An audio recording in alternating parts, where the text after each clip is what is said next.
مشکل کو حل کرنے کا طریقہ کیا ہے؟ مشکل دو طریقوں سے حل ہوتی ہے۔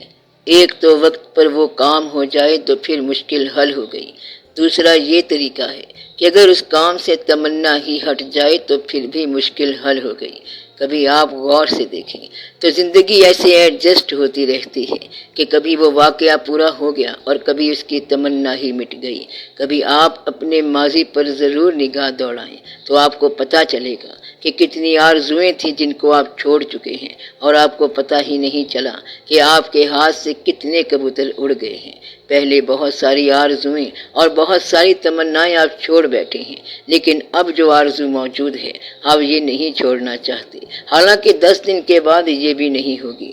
اس لیے آرزوئیں تو آپ کے ہاتھ سے نکلتی چلی جا رہی ہیں اور آپ کی عمر بھی ہاتھ سے نکلتی جا رہی ہے۔ تو آرزوئیں کیا چیز ہیں؟ کیونکہ ان کو ہر طرف سے زندگی نگل جاتی ہے، اس لیے آپ اس بات پر کبھی اصرار نہ کرنا۔ اللہ تعالیٰ آرزو پوری کر دیتا ہے، اللہ تعالیٰ مشکل کشائی کر دیتا ہے۔ کوئی یہ کہہ سکتا ہے کہ آیت کریمہ کا ذکر کرو تو اس سے مشکل ضرور دور ہو جاتی ہے۔ آپ یہ بات یاد رکھ لینا کہ اللہ اللہ ہے، وہ کسی فارمولے میں نہیں آتا۔ اللہ تعالیٰ کے ساتھ اپنے مزاج میں کام نہیں کرنا۔ اگر سارا شہر دعا کرے مگر جو کام اس نے نہیں کرنا ہے تو وہ نہیں کرے گا، اور اگر چڑیا بھی فریاد کر دے تو کام بن جائے گا۔ تو وہ اللہ ہے اور اللہ کسی فارمولے میں نہیں آتا۔ اگر کوئی یہ کہے کہ نماز سے راضی ہو جاتا ہے یا یہ کہ اپنا بنا کے تکلیف نہیں دے گا تو ایسا نہیں ہے، تکلیف بھی دے دیتا ہے۔ وہ کہتا ہے کہ میں یہ کام ضرور کرتا ہوں، کہ میں خوف ضرور بھیجوں گا، مال میں نقص بھیجوں گا، جس سے مراد یہ ہے کہ پھل ضائع ہو جائے گا اور دانے ضائع ہو جائیں گے۔ اللہ فرماتا ہے کہ یہ میں کرتا رہتا ہوں۔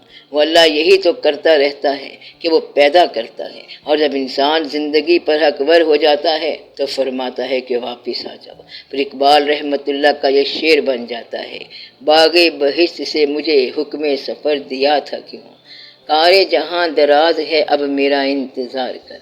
اور اس نے کہا کہ تو بغیر انتظار کے فوراً آ جا، اور اقبال رحمۃ اللہ چلا گیا۔ موسیٰ علیہ السلام نے اللہ تعالیٰ سے درخواست کی کہ یا رب العالمین فرعون کے ساتھ کیا کیا جائے؟ اللہ کریم نے فرمایا کہ اس کو ہماری طرف ڈسپیچ کرو۔ موسیٰ علیہ السلام نے کہا کہ پھر کیا کیا جائے؟ انہوں نے فرمایا کہ پھر خود بھی آ جاؤ۔ دیٹس آل، یہ کل کہانی ہے۔ پہلے فرعون کو ڈسپیچ کرو اور پھر خود روانہ ہو جاؤ، اور باقی رہے گا اس دنیا میں اللہ کریم کا نام۔ اللہ تعالیٰ یہی کام کرتا رہتا ہے کہ پہلے بناتا ہے اور پھر بگاڑتا ہے، اور یہ اس کے کام ہے۔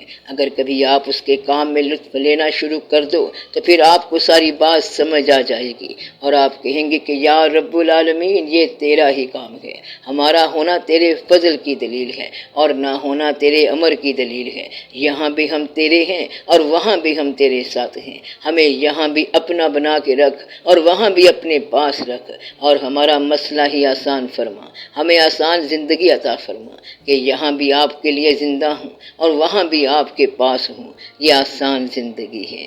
وما علینا الا البلاغ۔ تمام بزرگان دین اور آپ بھی خاص طور پر نگاہ کی پاکیزگی کی بات کرتے ہیں، تو اس کو حاصل کرنے کا راستہ بتائیں۔ یہ جو میں آپ سے گفتگو کرتا ہوں، یہ ساری کی ساری گفتگو میں ایک خاص ضرورت اور ایک خاص انداز سے کرتا ہوں۔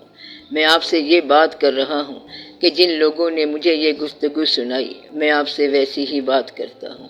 ان بزرگوں میں سے کچھ لوگ ایسے ہوں گے کہ 60 سال کے وظیفے، ریاضت اور عبادت کے بعد انہیں یہ بات پتہ چلی اور انہوں نے پھر یہ بات بتا دی، اور کسی نے یہ بتایا کہ اس بات کے لیے اس کی آدھی زندگی بیت گئی، تب جا کر اسے یہ بات معلوم ہوئی۔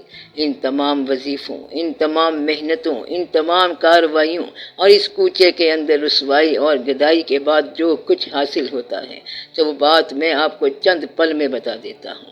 مقصد یہ ہے کہ وظیفے سے نتیجے کے طور پر جو حاصل ہوتا ہے میں آپ کو وہ بات بتاتا ہوں۔ اگر آپ اس طریقے کو چھوڑنا چاہیں اور یہ کہیں کہ آپ کو وظیفہ بتا دوں تو آپ کو بہت دقت پیدا ہو جائے گی اور ہماری ساری محفل دقت زدہ ہو جائے گی۔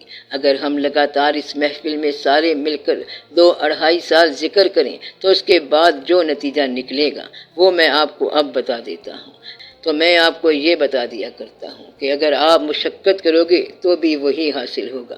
اس کا مطلب یہ ہے کہ آپ کو عنوان کا خلاصہ دے دیتے ہیں۔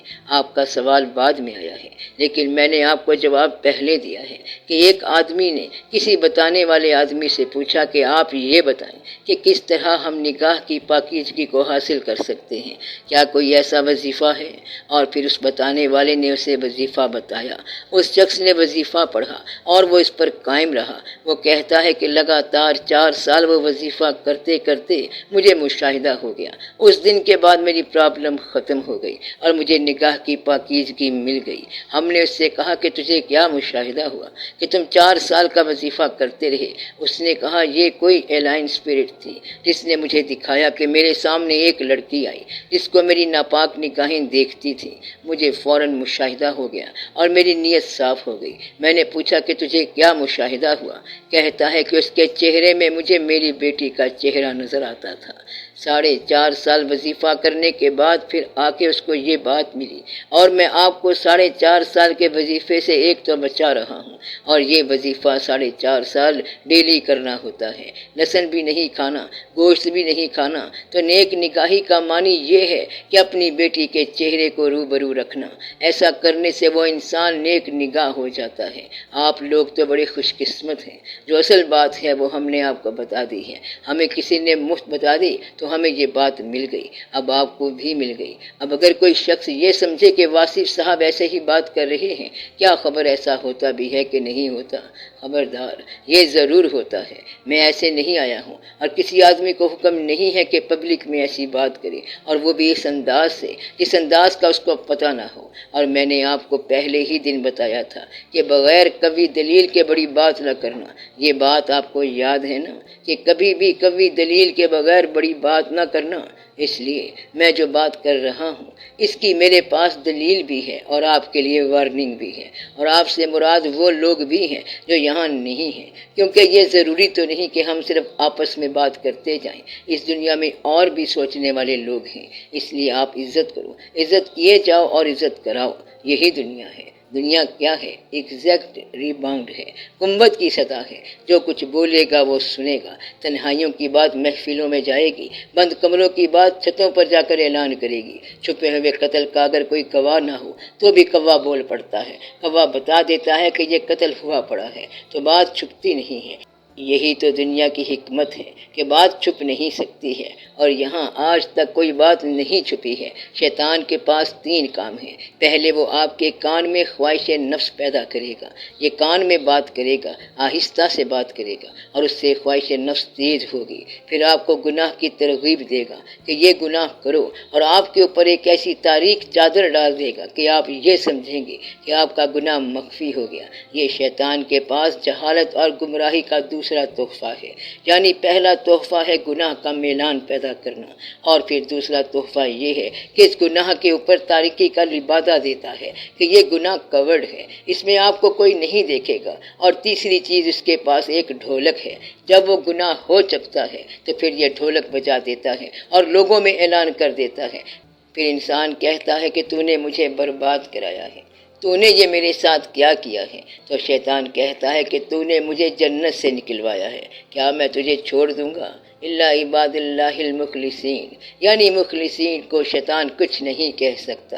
مخلصین کون ہیں؟ جو بات سن کر بدل جائیں۔ ٹھوکر کے بعد جو بدلا وہ بھی کیا بدلا، اس سے پہلے کہ کوئی ٹھوکر راستے میں آ جائے بہتر یہ ہے کہ راستہ بدل دیا جائے۔ یہ وارننگ ہے۔ بات کو سن کر ٹھیک ہونے والے ہی اصل مومن ہیں۔ مومن کون ہوتا ہے؟ جو بات کو سن کر ٹھیک ہو جائے، کیونکہ تجربے سے تو کتنی ہی دنیا مومن ہو جاتی ہے۔ اللہ تعالیٰ کہتا ہے کہ پھر فائنل دن آ جائے گا جب میں تم سے کہوں گا کہ یہ وہ دن ہے جس کا تم سے وعدہ تھا، اب تم کیا مانگتے ہو؟